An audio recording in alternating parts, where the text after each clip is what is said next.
हवा बुरी तरह से चीख रही थी, जैसे किसी अदृश्य ताकत ने उसे जकड़ लिया हो। हर झोंका दीवारों से टकराकर एक डरावनी गूंज पैदा कर रहा था, जैसे कोई बदरूह कराह रही हो और हर कोना उस कराह की गूंज से भर गया हो। बारिश खिड़कियों पर ऐसे पड़ रही थी जैसे कोई उन्हें तोड़ने की कोशिश कर रहा हो। हर बूंद एक धमाके जैसी लग रही थी, मानो आसमान खुद गुस्से में हो। 14 साल का रोहन अपने बिस्तर पर सिकुड़ा बैठा था। उसकी आंखें डर से चौड़ी हो चुकी थीं। हर आवाज उसे चौंका रही थी, जैसे कोई उसके बहुत पास आ गया हो।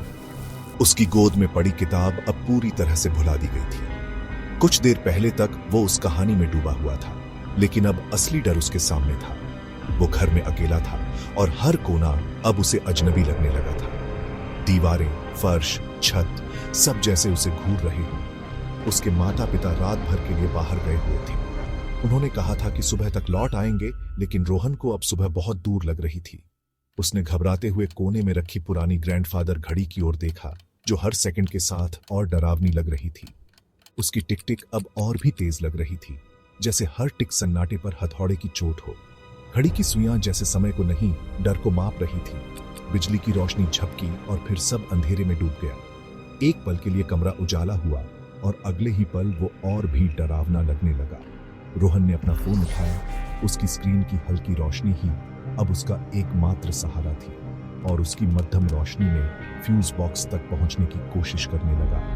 हर कदम पर फर्श की चरमराहट उसे और डरा रही थी। जैसे ही उसने स्विच को पलटा, उसे फुसफुसाहट सुनाई दी। वो आवाज इतनी धीमी थी कि यकीन करना मुश्किल था कि वो असली थी। ऐसा लगा जैसे दीवार खुद कुछ कह रही हो। उसने सिर झटका, लेकिन दिल की धड़कनें अब तेज हो चुकी थी। सिर्फ हवा है, उसने खुद से कहा, लेकिन उसकी आवाज में खुद को भी यकीन नहीं था। उसकी आवाज तूफान की गड़गड़ाहट में मुश्किल से सुनी। बाहर का शोर जितना तेज था, अंदर का सन्नाटा उतना ही भारी होता जा रहा था। अपने कमरे में वापस आकर रोहन ने फिर से किताब पर ध्यान लगाने की कोशिश की, लेकिन वो अजीब सी फुसफुसाहट उसके दिमाग में अटकी रही। वो हवा जैसी नहीं थी, कुछ अलग था, जैसे कोई उसके कान में धीरे से कुछ कह रहा हो, बहुत ही पास से। उसने अपना कान ठंडी खुरदरी दीवार से सटाया और ध्यान से सुनने लगा। फिर वही आवाज, एक नरम सरसराहट भरी फुसफुसाहट, जैसे सूखे पत्ते सीमेंट पर रेंग रहे हों। डर ने उसकी त्वचा को सिहरा दिया। उसने दीवार से खुद को पीछे खींच लिया। उसका दिल जोर जोर से धड़क रहा था। वो उस आवाज को तर्क से समझाने की कोशिश करने लगा, लेकिन एक गहरी बेचैनी उस पर हावी होती जा रही थी। तूफान अब भी पूरी ताकत से चल रहा था और हर झोंके के साथ वो फुसफुसाहट और भी तेज होती जा रही थी। दीवारों पर परछाइयां नाच रही थीं। लाइट की झपकियों से वो और भी लंबी और डरावनी लग रही थी। रोहन हर जरा सी आवाज पर चौंक उठता। फर्श की चरमराहट, पुराने घर की कराहती दीवारें। वो तूफान की आवाज के पार कुछ सुनने की कोशिश करता रहा और उसका दिमाग अंधेरे में छिपे अनदेखे सायों की तस्वीरें बनाने लगा।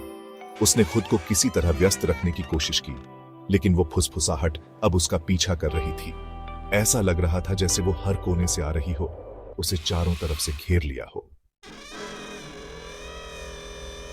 अचानक उन सरसराहट भरी फुसफुसाहटों के बीच एक नाम उभरा, रोहन। रोहन। वो जम गया।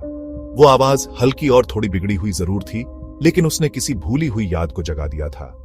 बचपन के किसी कोने से निकली एक पुरानी परछाई। वो नाम था उसके काल्पनिक दोस्त का, विराज।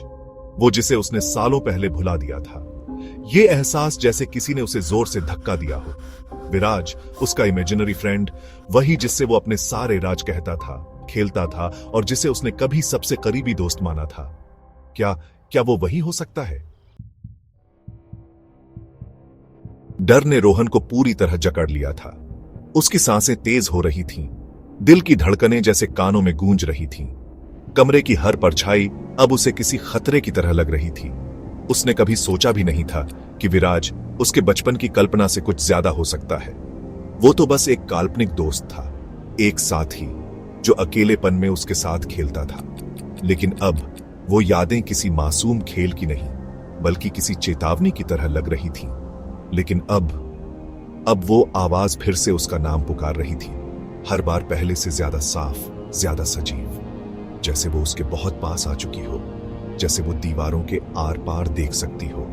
वो आवाज अब सिर्फ कानों में नहीं बल्कि उसकी हड्डियों तक महसूस हो रही थी। रोहन धीरे धीरे दीवार से पीछे हटने लगा। उसकी आंखें कमरे में उस आवाज के स्रोत को ढूंढने लगी। हर कोना, हर दरार अब उसे किसी रहस्य की तरह लग रही थी। वो जानता था कि कुछ छुपा हुआ है, कुछ ऐसा जो अब सामने आना चाहता है। तभी उसकी नजर एक पुराने धूल से भरे खिलौनों के बक्से पर पड़ी जो कमरे के एक कोने में पड़ा था, जैसे सालों से किसी ने उसे छुआ भी ना हो। वो बक्सा हमेशा वही था, लेकिन आज उसमें कुछ अलग था, जैसे वो खुद रोहन को बुला रहा हो। उसने उस बक्से को वर्षों से नहीं खोला था। बचपन के बाद वो बक्सा बस एक पुरानी याद बनकर रह गया था, लेकिन आज वो याद फिर से जिंदा हो रही थी और उसके साथ कुछ और भी। कमरे की बत्तियां हल्की हल्की झपकने लगी और एक साया दीवार पर सरकता हुआ दिखाई दिया। रोहन ने घबराकर पीछे देखा, लेकिन वहां कोई नहीं था।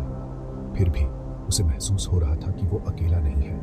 लेकिन अब एक अजीब सी रोक न पाने वाली इच्छा उसके अंदर जाग उठी थी, उस बक्से को खोलने की। जैसे उस बक्से में ही उसके सवालों के जवाब छुपे हों, या शायद कुछ और हर बार जब वो आवाज उसका नाम लेती, ये इच्छा और भी गहरी होती जाती, जैसे वो आवाज उसे खींच रही हो अतीत की ओर, उस रहस्य की ओर जिसे उसने कभी समझने की कोशिश ही नहीं की थी। कांपते हाथों से रोहन ने खिलौनों की पुरानी संदूक का भारी ढक्कन उठाया। जैसे ही उसने बचपन की भूली बिसरी चीजों को टटोला, एक अजीब सी उदासी और यादों की लहर उस पर छा गई। फिर उसने देखा एक छोटा सा मोटे धागे से सिला हुआ बोरे का गुड्डा। उसे सब कुछ याद आ गया। वो था विराज, उसका काल्पनिक दोस्त, जिसे उसने खुद इस गुड्डे की शक्ल दी थी। उसने ही इसे बनाया था, अपने नन्हे हाथों से, सुई और धागे से जूझते हुए। जैसे ही उसने उस गुड्डे को उठाया, वो फुसफुसाती आवाज और भी तेज और पास लगने लगी। ऐसा लगा जैसे कोई उसके ठीक पीछे खड़ा हो, उसकी गर्दन पर गर्म सांसें छोड़ता हुआ। रोहन, वो आवाज फिर फुसफुसाई, इस बार ठीक उसके कान के पास। क्या तुम मेरे साथ फिर से खेलना नहीं चाहते? रोहन घबराकर पलटा। उसका दिल जोर जोर से धड़कने लगा। कमरा खाली था, लेकिन वो आवाज चारों ओर गूंज रही थी, उसकी हड्डियों तक सिहरन पहुंचा रही थी। धीरे धीरे उसे एहसास हुआ कि अब वो आवाज दीवारों से नहीं आ रही थी, बल्कि उस गुड्डे से आ रही थी जो उसके हाथ में था। डर ने उसके पैरों को जैसे पत्थर बना दिया। वो चीखना चाहता था, भागना चाहता था, लेकिन एक अनदेखी ताकत ने उसे जकड़ लिया था। लाइट्स जोर जोर से झपकने लगी और फिर पूरी तरह बुझ गईं। कमरा अंधेरे में डूब गया। रोहन ने महसूस किया कि एक ठंडा हाथ उसकी कलाई को पकड़ रहा था। उसका स्पर्श सूखा और डरावना था। उसने नीचे देखा और चांदनी की हल्की रोशनी में देखा वो बोरे के गुड्डे का हाथ उसकी कलाई को कसकर थामे हुए था।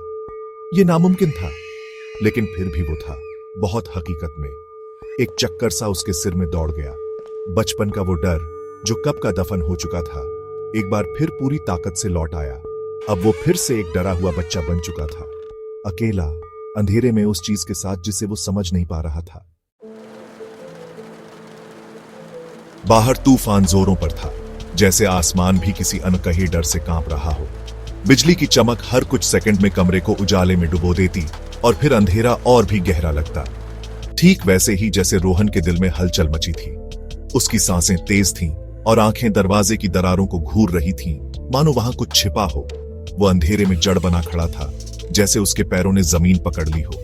हर आवाज, हर परछाई अब एक कहानी कह रही थी, डर की कहानी। गुड्डे की पकड़ उसकी कलाई पर और भी कसती जा रही थी। वो गुड्डा जो कभी उसका सबसे प्यारा साथी था, अब एक डरावना रहस्य बन चुका था। उसे उस बोरे की खुरदरी त्वचा अपनी त्वचा से रगड़ती महसूस हो रही थी, जैसे वो बोरा अब सिर्फ कपड़ा नहीं बल्कि कोई जीवित चीज हो। अब हम खेल सकते हैं, वो आवाज फिर गूंजी, लेकिन इस बार वो सिर्फ कानों में नहीं, दिल की गहराइयों में भी उतर गई। इस बार एक भयानक मुस्कान के साथ, वो मुस्कान जो किसी इंसान की नहीं लगती थी, जैसे अंधेरे ने खुद चेहरा बना लिया हो। बिल्कुल पुराने दिनों की तरह, वही कमरा, वही खिलौने, लेकिन अब सब कुछ बदला हुआ था, जैसे मासूमियत की जगह अब डर ने ले ली हो। अंधेरा उसे निगलने से पहले रोहन की आखिरी याद यही थी, एक सर्द हवा का झोंका और वो अजीब सी सिहरन जो रीढ़ तक उतर गई थी। खुद को घसीटे जाते हुए महसूस करना, जैसे जमीन ने उसे छोड़ दिया हो और कोई अदृश्य ताकत उस पुराने घर की परछाई में जा रहा था। हर कदम के साथ रोशनी और उम्मीद दोनों पीछे छूटती जा रही थी। और फिर तूफान की गड़गड़ाहट के बीच एक पल के लिए सब कुछ थम गया, जैसे वक्त ने खुद सांस रोक ली। एक आखिरी फुसफुसाहट हवा में तैरती रही, एक डरावना अनुत्तरित सवाल जो अब हमेशा के लिए उसके ज़हन में गूंजता रहेगा।